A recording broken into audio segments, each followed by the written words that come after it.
the opening scene, we are introduced to Sophie Bauer, a free-spirited 17-year-old girl who spends most of her time in bars, consuming narcotics and drinks. Her parents often try to correct her behavior through punishment, but to no avail. One day, her stepfather Carl, who is a notable figure in politics, hosts a party where many people are invited. Sophie appears to dislike Carl a lot, so she plans to embarrass him in front of his colleagues. With a smirk on her face, she enters the room with a cigarette and starts talking bad about him. Furious, Carl takes her to the corner and reprimands her for her actions. Have you seen how Justin Trudeau celebrates Halloween? I'm not that bad. Apart from all this, Sophie has a boyfriend named Ben, who works as a cashier at a department store. One day, she meets him in a bar and starts making out. He suddenly stops when he notices some bruise on her arms and asks about it. Sophie finally opens up that her stepfather often punishes her physically. With tears in her eyes, she then proposes that they get married so that she can escape her parents. However, Ben explains that it would be illegal due to their age. Just then, a group of strangers arrive there, forcibly restrain Ben, and sedate Sophie before taking her away. These individuals are revealed to be associated with a rehabilitation boot camp. Currently, they are taking Sophie to that camp under her parents' consent. The reason is simple. Sophie's parents want to address her behavioral issues, or in simple terms, they want to straighten her up. Later that evening, Ben rushes to Sophie's residence and learns from her parents that she has been enrolled in an advanced year-long program focused on discipline. Ben wonders how any parents could do such a thing to their own children, but Sophie's mother justifies it as an important measure to prevent her from jeopardizing her future. Elsewhere, Sophie regains her consciousness and finds herself on a boat alongside two other guys who have been sent by their parents for causing trouble just like her. The trio are taken to the boot camp facility owned by Dr. Norman Hale, located on a remote island somewhere in Fiji. Upon getting off the boat, they are taken to the other side of the island, where they are received by the security manager named Logan. The teenagers are forced to wear cuffs with sensors around their ankles so that the security will be alerted if they make any attempt to escape. Even if they manage to escape the camp's security system, they won't be able to go any further because the island is surrounded by a treacherous ocean. In the next scene, Logan provides the group with an overview of the camp's regulations, emphasizing that the sooner they understand, the sooner they'll get to return home. With this, he chains the teenagers to the concrete slabs on the seashore and leaves them to spend a night there. At midnight, the teenagers struggle badly as powerful sea waves crash against the concrete, to which they are bound. At times, they are even submerged inside water, making it difficult for them to breathe. Fortunately, all of them manage to hold on. In the morning, the chains are released, and they are greeted by Dr. Hale. He extends a welcome to the newcomers into his Advanced Serenity Achievement Program, expressing that it'll teach the necessary manners and discipline for their lives. He introduces the group to Ellen, who has been in the camp for 2 years and will be returning home in a month. Ellen imparts additional camp rules to the newcomers. According to her, everyone should wear the black t-shirts at first that represents their state of mind. As they go on improving, they'll be promoted to yellow and finally to the white one. Ellen also shares her personal story of self-improvement, having overcome personal struggles stemming from her weight and bullying. As the weeks pass, Sophia gradually adapts into the camp routine and also befriends a fellow camp member named Trina. One day, Dr. Hale calls everyone inside a small hut and confronts Trina. Since she has been in the camp for 6 weeks, it's time for her to confess her sins. Uncomfortable and ashamed, she hesitates to do so. This leads other members to yell and push her, subjecting her to bullying of the worst kind. Finally, Trina reveals that her parents, who are religious adherents, forbid her from being with boys. Regardless, she once accepted a dare from friends to seduce numerous boys and slept with 7 in a single night. She expresses remorse for her actions and seeks forgiveness. After hearing this, the other camp members try to comfort her, saying that she will be fine. On the other hand, Ben is very worried for Sophia, so he starts searching for the boot camp's whereabouts. When he doesn't find any leads, he resorts to the use of narcotics, hoping that it can lead him to the boot camp. The plan works, and when his parents find him engaged in the illegal substance, they decide to send him to the same boot camp. They must be giving out coupons. Fiji ain't cheap. Back in the camp, Trina steals a portion of chicken to eat in secret. Unfortunately, Logan catches her in the act and warns her about the potential consequences of her actions. Trina requests that he overlook the incident, and he agrees, on the condition that she gives him something in return. Following this, he walks closer to her and forces himself upon her. Poor Trina doesn't speak a word because she wants to get out of his camp as soon as possible. That night, a storm destroys the camp's tents, forcing the teenagers to run out. The following morning, Trina is selected as the leader of Black T-shirts, and the girls are instructed to reconstruct their tents. After a long period of work, Sophia becomes tired and seeks to take some rest. However, Trina prevents her from resting, highlighting that one person's lapse could result in punishment for all. When Sophia resists, Trina orders the other girls to beat her up. Later, Sophia is undressed and left to endure the cold and dampness of a room. room. The next day, Dr. Hale summons Sophia to talk to her in private. He offers her a glass of milk and some cookies in exchange for her deepest secrets.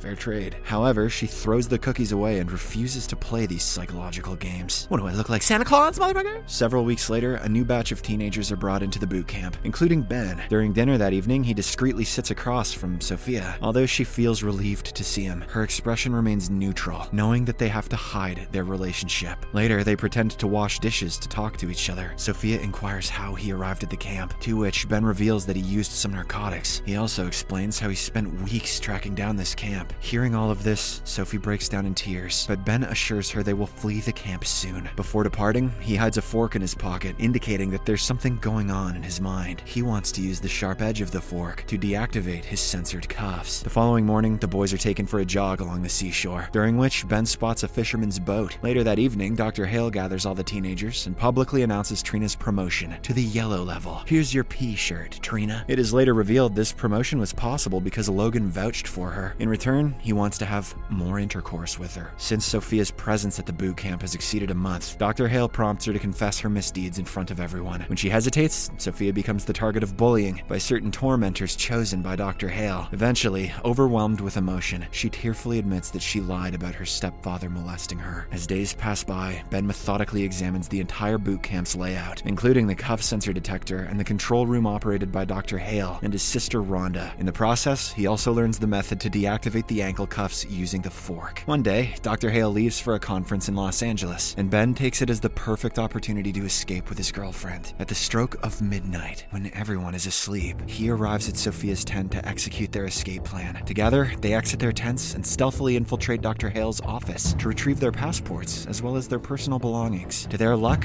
Rhonda is sound asleep due to heavy alcohol consumption, allowing them to escape without any problem. Ben successfully deactivates Sophia's cuff, and they board the local farmer's boat to flee the island. Meanwhile, in Los Angeles, Dr. Hale convenes a meeting with the parents of troubled teenagers currently enrolled in the boot camp. During this session, Ben's father recounts the unexpected behavioral changes his son underwent after his girlfriend left him. Hearing this, Dr. Hale senses something is amiss, so he quickly calls Logan to check on the couple. But by this time, Ben and Sophia are already out in the middle of the ocean. Amid their oceanic escape, the couple is faced with the big waves that flip their boat, forcing them to swim. Despite the challenges, they somehow manage to reach the coastline, where they spot a hotel. The couple then books the hotel and arranges a flight for their journey home. That night, they decide to have some private time in their hotel room. However, their intimacy is interrupted by the sudden arrival of Logan and his men. Logan strikes Ben hard on his face and takes the two of them back to the camp. Once they return, the couple is confined within a deep pit as their punishment. Dr. Hale, who has already returned, mentions that the consequences of their escape attempt will be shared by everyone. He then announces a penalty that there will be no breakfast or free time for 3 months. The days pass, and we see Ben and Sophia staying in the pit, even as rainwater accumulates within. After 2 whole weeks, they are eventually released from the pit's confines. Dr. Hale then summons Ben for a private conversation, and says that he almost spoiled Sophia's improvement status. So, in order to ensure that Ben does not interfere with his work anymore, Dr. Hale decides to send him home in a few days. In addition, he threatens that if Ben does not comply with him, he will turn his girlfriend's life into a hell. In the aftermath of this event, Ben's behavior towards Sophia becomes distant. Puzzled by his behavior, Sophia inquires, and Ben informs her that the only way she can leave the camp is by completing the program. Additionally, Ben reveals that he's set to leave the camp soon, which deeply saddens Sophia, bringing tears to her eyes. In the midst of all this, Logan continues to force Trina to satisfy him. One night, his actions escalate beyond limits as he forcibly tears Trina's clothes and hurts her. Later, at midnight, Sophia hears Trina crying uncontrollably, so she goes to check on the matter. Although hesitant at first, Trina eventually opens up to Sophia, and the latter provides her with a comforting hug. The following morning, the boys are assigned to jog around the camp, and then partake in ocean swimming. Unlike the others, a guy named Daniel doesn't know how to swim, so he hesitates to enter the water. But despite his reluctance, he's compelled to proceed. As the water deepens, Daniel struggles and begins to drown. Seeing this, Ben decides to help him, but Logan stops him from doing so. As a result, Daniel succumbs to drowning, and his lifeless body is washed ashore by the tide. Ben rushes to perform CPR, but it's already too late. Fueled by